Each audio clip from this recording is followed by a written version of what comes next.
Hey WKCTC, stay tuned because we've got an exciting lineup of events that you won't want to miss. I'm Jack Wickham, and get ready for some fun and learning.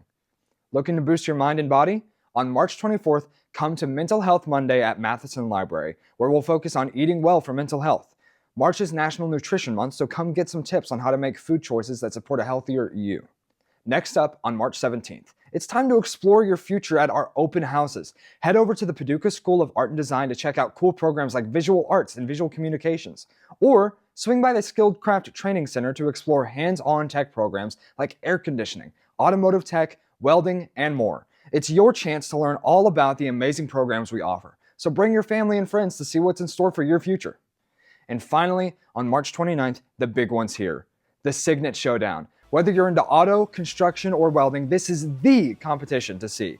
The showdown kicks off at 8 a.m. at WKCTC's Skilled Craft Training Center and goes until 3 p.m. Students will be competing in real-world challenges, and businesses will be scouting the next wave of skilled professionals. Plus, part of the event's proceeds go towards scholarships, so you'll be supporting future tech superstars while having a blast. That's all for now, WKCTC. Get ready for a month full of fun, learning, and opportunities. I've been Jack Wickham, and we'll see you next time.